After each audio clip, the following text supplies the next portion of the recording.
নমস্কাৰ বন্ধু বান্ধৱীসকল আপোনাক স্বাগতম জনাইছো আজি নতুন এটা ভিডিঅ লৈ মানে ব্লগ ভিডিঅ লৈ সো আজি ভিডিঅটা আৰম্ভ কৰিলো তো গাইস আজি আমাৰ ধনুমাইনাক এৰি আমি গোলাঘাটলৈ বুলি গুছি আহিলো সো গোলাঘাটত বিশেষ মোৰ ওয়াইফৰ ইন্টাৰভিউ এটা কাৰণে তালৈ গুছি গলো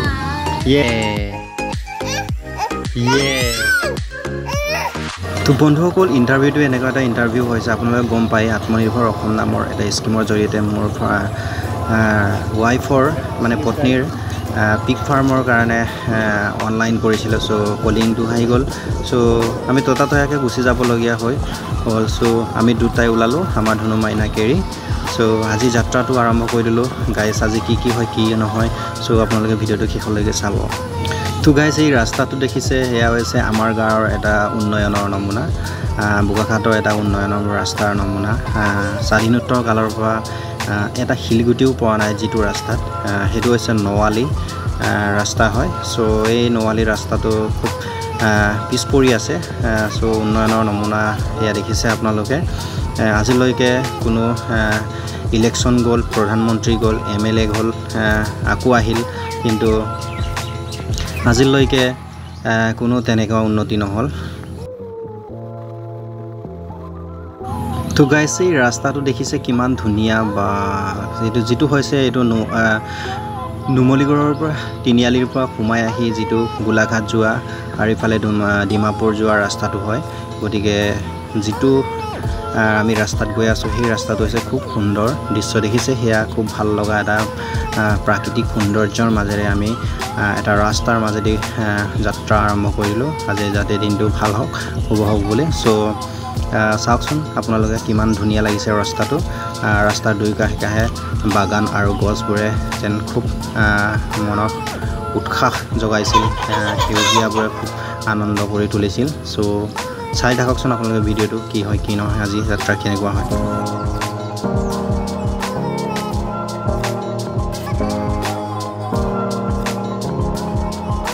তো গাইস আপোনালোকৰ এনেকুৱা এটা পৰিবেশটো ভাল লাগে না আপোনালোকে নিশ্চয় কমেন্ট কৰি জনাব হেয়া হৈছে আমাৰ বাবা থান যেটো তাত কিছুমান এটা ভাল লগা পৰিবেশ সো খুব সুন্দৰ পৰিবেশ দেখিছে হেয়া জনশূন্য বুলি ক'ব লাগিব জনশূন্যও নহয় একচুয়ালি কিন্তু বহুতি স্থান শূন্য বুলি ক'ব লাগিব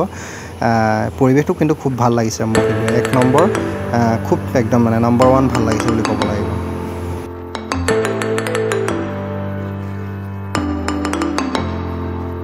তো গাইস আজি গৈ হেয়া তিনিআলিও দেখিছে হেয়া হৈছে বাবা থান শিৱ মন্দিৰৰ তিনিআলিটো হয় ফাইনালি এইখিনি জায়গাত পাই গলো আমি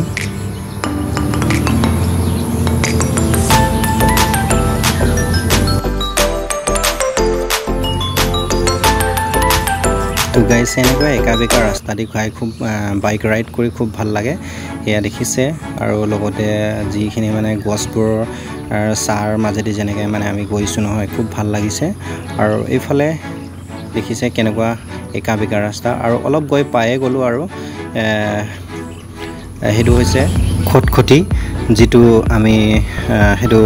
তাত কিছুমান বিশেষ ঐতিহ্য আছে তাত এটা শিৱলিংগৰ আছে এটা পাহাৰৰ ওপৰত সো এটা আশ্চৰ্যজনক তাত কিছুমান ৰহস্যও আছে সো দুই কাষৰ যেটো দৃশ্যবিলাকে সঁচাকে শিলংৰ এটা পৰিবেশ অনুভৱ হৈছিল যেটো মই একচুয়ালি শিলংলৈ যোৱা নাই গতিকে কিন্তু যেটো মই কেতিয়াবা ভিডিঅ চাও বা এনেকৈ ইউটিউবত দেখিছো খুব ধুনিয়া লাগে শিলং লিখা এটা পৰিবেশ পাইছো যেটো দুই কাষে জংঘল আৰু বন আৰু এইখিনি জায়গাত আপোনালোকে সদায় সাৱধান হ'ব ৰাতি আপোনালোকে বিশেষকৈ তাত এনিমেল কৰিডৰ হিচাপে তাত স্বীকৃতি দিয়া আছে গতিকে এইখিনি ঠাইত আপোনালোকে যদি ৰাতি বা ৰাতিপুৱা কেতিয়াও সোনকালে বা ৰাতি সময়ত আন্ধাৰ সময়ত নাযাব যাতে তাত হাতী অহা যোৱা কৰে বা বিভিন্ন জীৱ-জন্তু অহা যোৱা কৰে সো আপোনালোকে সাৱধান হ'ব এইখিনি ঠাইত দিনে পোহৰে নগলে আপোনালোকৰ মানে কেতিয়াবা এটা মানে অলপ বিপদজনক হ'ব পাৰে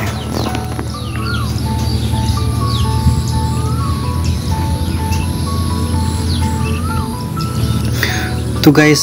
আমি ইয়াতে গৈ অৱশেষত পালোহি আমাৰ এনআৰএল যেটো মেডিকেল হস্পিটেল হেয়া এনআৰএল ফাইনেল পাই গলো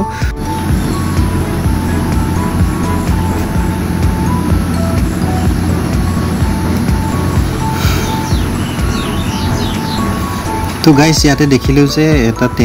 টেংকাৰবোৰ ব্ৰিজৰ কাষত যিটো মানে অসমত যিটো বৰ্তমান ডাঙৰ ডাঙৰ টেংকাৰবোৰ নিয়া হৈছে তাতে আকৌ টেংকাৰবোৰকে আনলোড কৰি থকা দেখিলোঁ আৰু ব্ৰিজৰ কাষতে যেটো এই বস্তু কণ্টেইনাৰবিলাকৰ কাৰণে এটা বেলেগ ব্ৰিজ বনাই লৈছে যিটো মানে নেশ্যনেল হাইৱে দি সেইখিনি বস্তু আনলোড কৰিব দিয়া নাই কাৰণ এই দুৰ্বল আছে সো সেইখিনি বস্তু মানে এক্সট্ৰাকে মানে কোম্পানীয়ে টেংকাৰবিলাকৰ কাৰণে মানে আনলোড কৰিবৰ কাৰণে তাত বেলেগ দলং বনাই পেলাই এনেকৈ কিছু আনলোড কৰাৰ দৃশ্য দেখিলোঁ সো ইয়াতে অলপ গৈ মানে চেণ্টাৰ দেখিলোঁ সো এনেকৈ আমি গৈ আছোঁ আৰু যাত্ৰাটো আৰম্ভ কৰি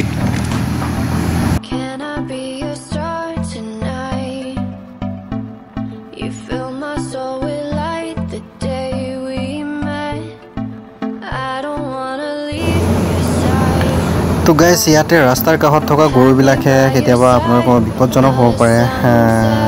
গৰুবিলাকক এনেকৈ আচলতে এৰি দিয়াটো ভাল নহয় কাৰোবাৰ বিপদ মাতিব পাৰে আৰু আপোনাৰ গৰু কেতিয়াবা মৃত্যু হ'ব পাৰে গতিকে গৰু এনেকৈ মুকলিত এৰি দিয়াটো ভাল নহয় ৰাস্তাৰ কাষে কাষে গৰুবোৰ থাকি বৰ মানুহৰ জীৱনত বিপদজনক কৰি তোলে চ' আৰু সাৱধান হ'ব লাগে আৰু আপোনালোকে যিসকলে ড্ৰাইভ কৰে বা এনেকৈ বাইক ৰাইড কৰে চ' সাৱধান হৈ যাবলগীয়া হয় আৰু যিসকল গৰুগৰাকী তেখেতসকলক অনুৰোধ এটা কৰিব বিচাৰিছোঁ যে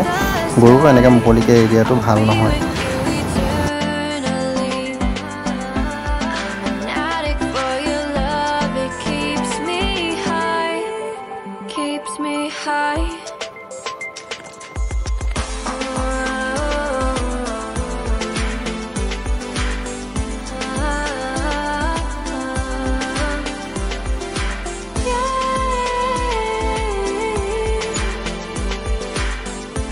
তো গাইছ আমাৰ যাত্ৰা আজিৰ দিনটো এনেকৈ অব্যাহত হৈ চলি থাকিল আৰু ইয়াৰ অলপ আগতে ডাইভাৰশ্যন পালোঁ ইয়াতে আমি লেফ্ট টাৰ্ণ কৰিলোঁ যিহেতু আমি NRL ৰিফাইনেৰীৰ সন্মুখ ফালেদি আমি গোলাঘাটলৈ যাম চ' এনেকৈ গৈ আছোঁ আৰু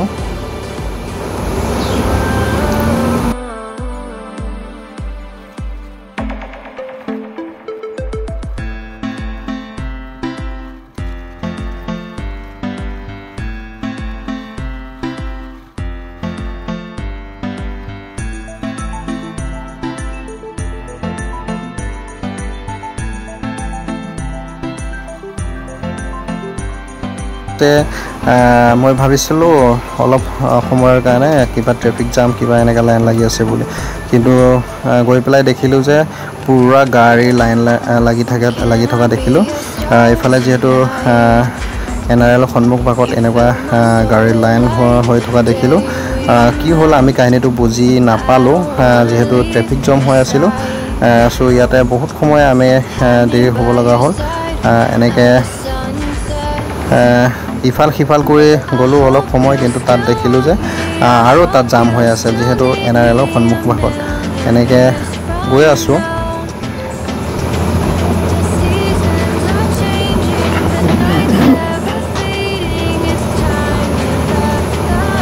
বাপৰে বা ইমান জাম একদম বহুত আমনি লাগিল ইয়াতে মানে আজি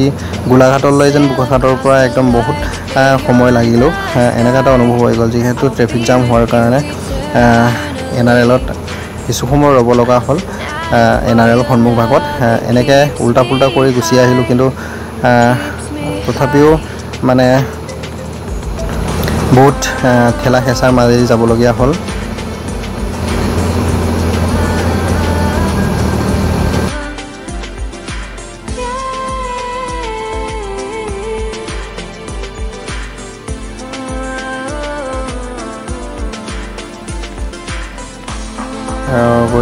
গৈ অৱশেষত NRL সন্মুখ ভাগত পাইছোঁহি আৰু লাহে লাহে চাওক কিমান জাম হৈছে এনেকুৱা যদি ট্ৰেফিক জাম হৈ থাকে এইটো আকৌ NRLৰ সন্মুখৰ ভাগত যদি কেনেবাকৈ তাত যদি কিবা জুই চুই লাগি যায় নহয় মুঠামুঠি আমি বাচি থকাটো সম্ভৱ নহয় আৰু বাকী মানুহখিনিও বাচি থকাটো সম্ভৱ নহয় যিহেতু কোনোফালে পলাবলৈ এনেকুৱা এটা মানে ৰাস্তা নোপোৱা হ'ল বোলো চ' এনেকুৱা হোৱাটো ভাল হোৱা নাই যিহেতু তাৰ তদাৰকসকলে ভালকৈ চিজিল কৰিব লাগে কেতিয়াবা ভয়ংকৰ বিপদ হ'ব পাৰে এনেকুৱা দৃশ্যবোৰে সঁচাই মানে কিবা শিহৰণ হোৱাৰ এটা সম্ভাৱনা দৃশ্য সম্ভৱ হ'ব পাৰে সো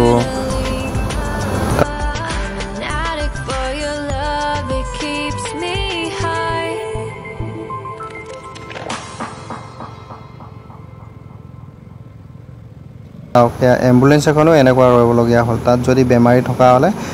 কিমান বিপদ আছিলে এম্বুলেন্সখনে কিমান দুৰ্ঘটনা কিমান ভয়ংকৰ হ'ব পাৰে চাওক কিমান জাম হৈ গৈছে বাপৰে লালিনী চিগা ট্ৰেফিক জাম অ' মাই গড এইখিনি চাওক ইয়াতে আকৌ বহুত দেৰি ৰখিলোঁ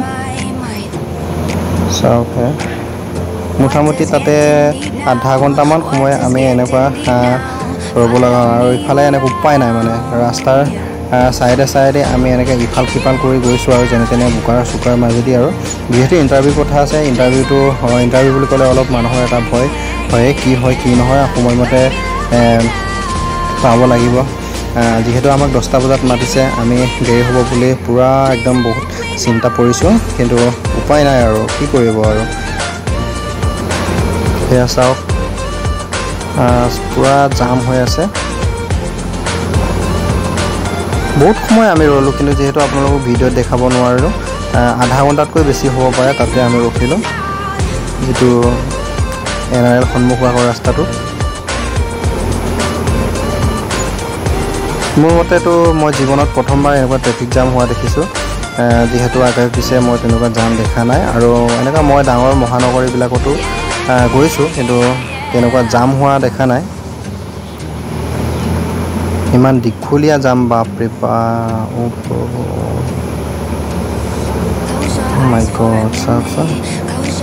চাওক কেনেকৈ আমি এটা সৰু মানে একদম গাড়ীৰ চকাৰ তলেদি বুলি ক'ব লাগিব কেনেকৈ সৰকি যাবলগীয়া হ'ল আৰু মোৰ আগৰ বাইক চলোৱা মানুহজনে বহুত আমনি পাই গৈছে চাওক সেয়া তো গাইজ লাষ্টত আমি পালোঁগৈ সেয়া গোলাঘাট ডিষ্ট্ৰিক্ট ভেটেৰিনেৰী অফিচ হয় ফাইনেলি পাই গ'লোঁ এইখিনিতে আৰু ইয়াতে বহুত সময় ৰৈ ইণ্টাৰভিউটো দিলোঁ আৰু যেনে তেনে তো গাইজ ভিডিঅ'টো আজি ইমানতে শেষ কৰিব বিচাৰিছোঁ এনেকৈ আজি দিনটো পাৰ কৰিলোঁ কোনোমতে ইণ্টাৰভিউটো দিয়া হ'ল ধুনীয়া কষ্টৰ মাজতে চ'